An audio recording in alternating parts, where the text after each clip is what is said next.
Welcome back to N's Notebook LM. Today, we're cracking open the private journal of a man who was, by any measure, one of the most powerful people in history, the Roman Emperor Marcus Aurelius.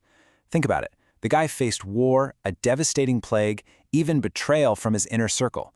So how did he keep it together? He wrote to himself. And in that notebook, we find this incredible toolkit for inner peace that's just as powerful today as it was 2,000 years ago.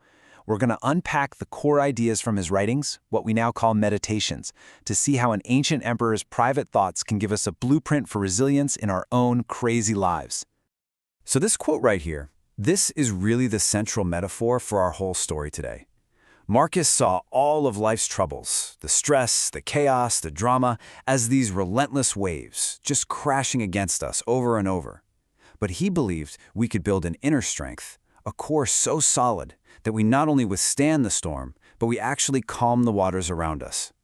And that's the million-dollar question at the heart of his journal, isn't it? And, the answer is pretty surprising. He didn't find his peace in his power, or in his wealth, or in winning battles. No, he built it, piece by piece, inside his own mind.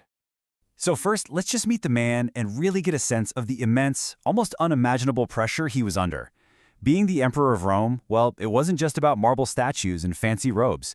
It was literally about trying to hold the known world together. I mean, just look at this timeline. His reign was a relentless, non-stop series of crises. A plague wiped out millions of people. Wars were raging on the borders. He was even betrayed by one of his most trusted generals. These were the waves beating against him. And this context is so important because his meditations, it was never meant to be a book for us. It was his private notebook, a set of mental exercises he used every single day, just to stay grounded in the middle of the storm. So how on earth did he do it? Well, his first and most fundamental tool was designed for anyone who feels overwhelmed by things they just can't control. He called it building an inner citadel. At the very core of his philosophy was this incredibly powerful idea, this distinction. Marcus was constantly reminding himself of one simple, game-changing truth. Most of what happens in the world is completely outside of our control. The only things we truly command are our own thoughts, our own judgments, and our own actions. And here's the kicker. External events can't actually harm our inner selves. Only our reaction to them can. Your boss yelling at you? That's just sound waves hitting your eardrums. The story you tell yourself about it, this is a disaster, my career's over. That's what causes the pain. As Marcus put it, the things themselves that affect us, they stand without doors. They can't get in unless you open the door and invite them in. This right here, this is the instruction manual.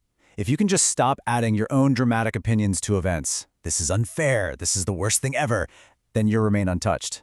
That is the foundation of the inner citadel, a fortress of the mind that no amount of external chaos can ever breach. Okay, on to a second big tool. This one is a powerful technique for just dissolving anxiety and desire. It's a way of seeing things for what they truly, truly are, stripped of all the glamour and the judgment we tend to project onto them. He would practice this by taking something that people really craved, like a famous, expensive wine. And he'd mentally just strip it down to what it actually is. It's just fermented grape juice, nothing more. He'd do the same thing with the ultimate symbol of his own power, the imperial purple robe. And he'd remind himself that it was nothing more than sheep's hair dyed with the guts of a shellfish. Seriously. By practicing this naked examination, as he called it, he systematically removed the power these things held over him. He just dissolved the anxiety and the envy they could create. Now, this isn't about being cynical or a downer. It's about being a realist. It's a simple three-step mental habit to ground yourself in reality, not in the often exaggerated, dramatic stories we tell ourselves about reality. So what's the ultimate goal of all these mental tools? I mean, why build an inner citadel or analyze fine wine? Well, for Marcus Aurelius and the Stoics, the whole purpose was to live a good life, and they defined that as living in conformity with nature. Now, this doesn't mean you should go live in the woods. That's not it at all. For the Stoics, nature meant our specific nature as human beings, which is to be rational and to be social. So the goal is to use our reason to work for the good of our community, our hive, and to accept our part in the grander scheme of the universe. He literally saw all of humanity as one single organism. Our purpose, he believed, was to contribute to that whole. Just like a vine produces grapes, it doesn't do it for a reward, it does it because that's its function.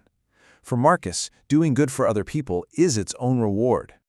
He also constantly thought about the impermanence of, well, everything: fame, wealth, life itself. He'd list the names of these great heroes and emperors from the past just to remind himself that even the most famous people are eventually forgotten. And look, he wasn't doing this to be depressing. The point was to put things in perspective and to focus on the only things that truly matter: having a just mind and taking charitable actions right here in the present moment. And so I'll leave you with the same challenge Marcus Aurelius posed to himself every single day. Look past all the noise, the fears, the desires. What is the one thing, right now, today, that is truly 100% up to you? And that answer, that's where serenity begins. If this topic has captured your interest and you'd like to dive deeper, the book is called Meditations by Marcus Aurelius.